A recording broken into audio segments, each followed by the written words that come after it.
Shalom. First and foremost, I want to give all praises, honor, and glory to Yahweh, Bahasham Yahushai, Bahasham Rachakudash.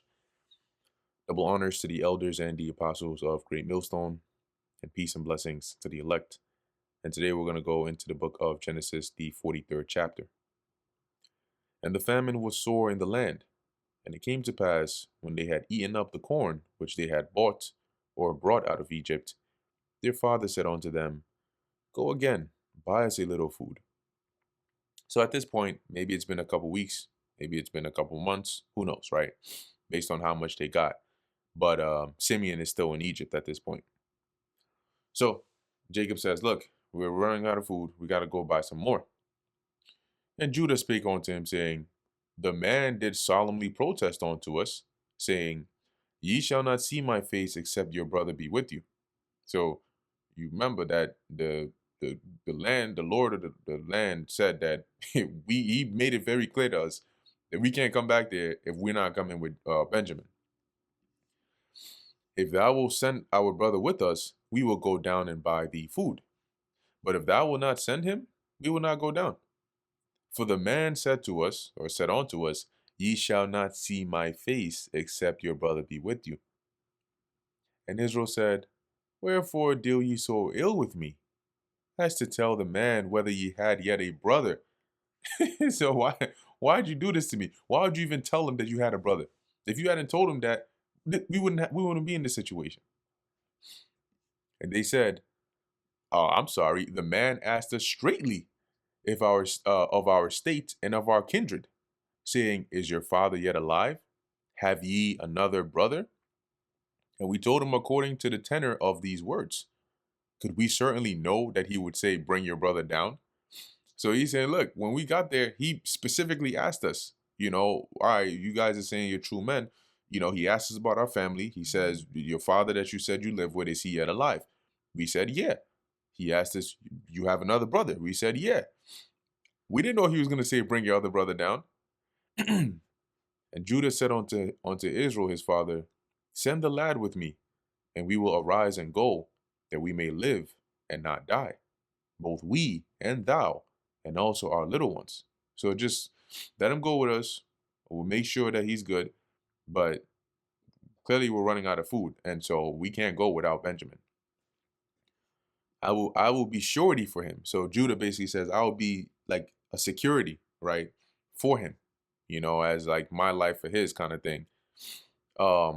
Of my hand shalt thou require him. So he's gonna be my responsibility. And if I bring him not unto thee and set him before thee,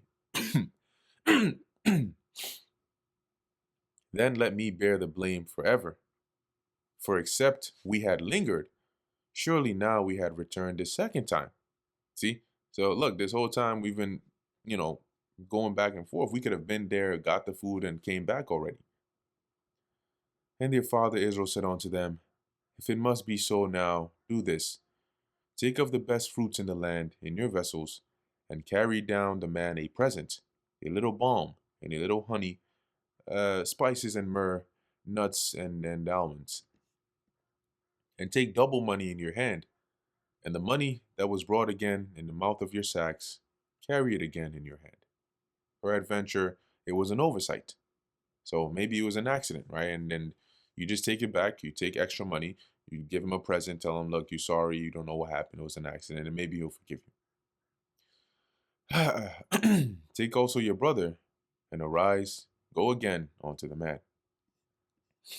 And God Almighty give you mercy before the man, that he may send away your brother, or your other brother, that is Simeon, and Benjamin. If I be bereaved of my children, I am bereaved. So at this point, he's like, you know what? If I lose my children, then so be it. We all gonna die anyway if we don't get food. And the men took that present, and they took double money in their hand, and Benjamin, and rose up and went down to Egypt, and stood before Joseph. And when Joseph saw Benjamin with them, he said to the ruler of his house, Bring these men home, and slay and make ready, for these men shall dine with me at noon. So Joseph was on duty. So when they came, he told his assistant, You take them to my house and prepare, lunch, and I'm gonna eat with them. And the man did as Joseph bade, and the man brought the men into Joseph's house. And Joseph probably had, I guess what would be the equivalent of a mansion, because he's a big man. Big man. And the men were afraid because they were brought into Joseph's house.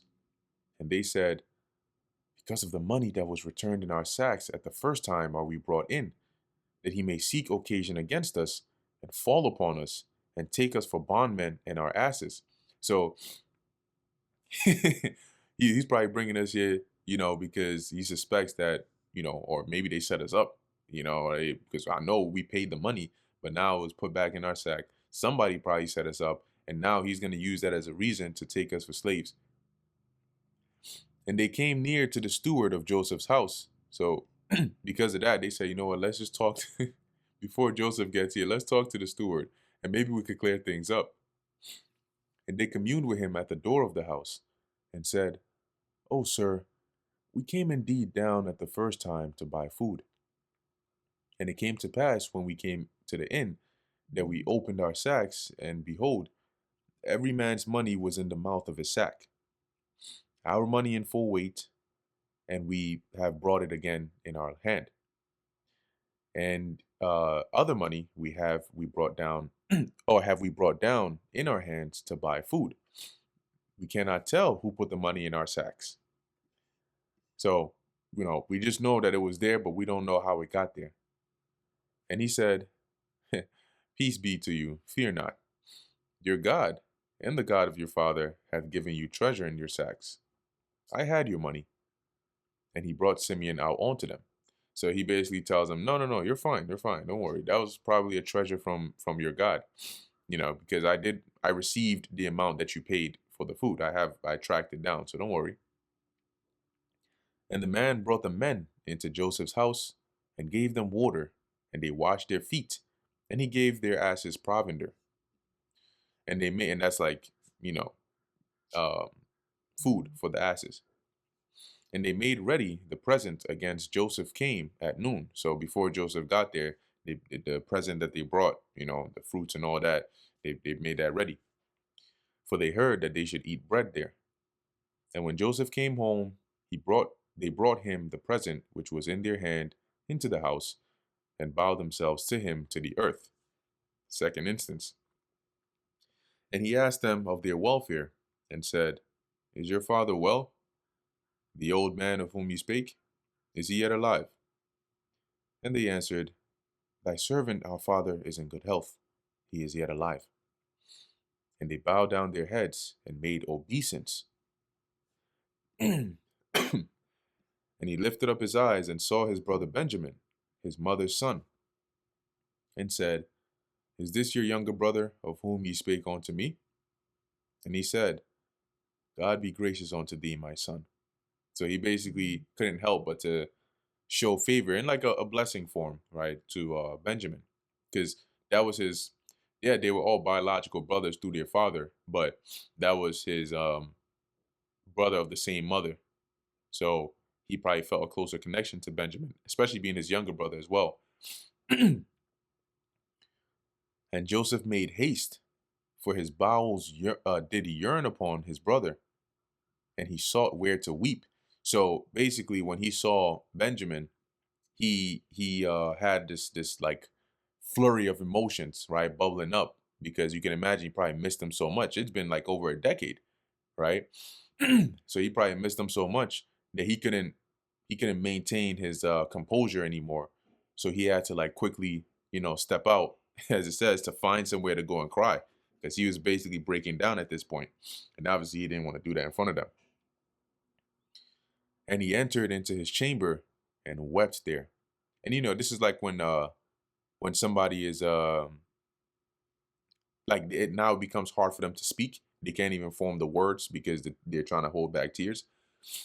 So he had to dip out quick. As it says, he went into his chamber or his room, and he wept. And he washed his face and went out and refrained himself and said, "Set on bread." So refrain meaning like now he controlled himself, right? Like he composed himself, because now he's in the presence of them, but they don't know it's him, but he knows it's them. And they set on for him by himself, and for them by themselves, and for the Egyptians, which did eat with him by themselves, because the Egyptians might not eat bread with the Hebrews, for that is an abomination unto the Egyptians. And I think in one of the other chapters when we get there, it goes into that that basically the Egyptians, as it says, they don't eat with the Hebrews because they're an abomination unto them. So they're separate, right? And I believe it goes into like whether like them viewing the Hebrews as unclean or something of that sort, because especially because of like them being shepherds. Okay, now there's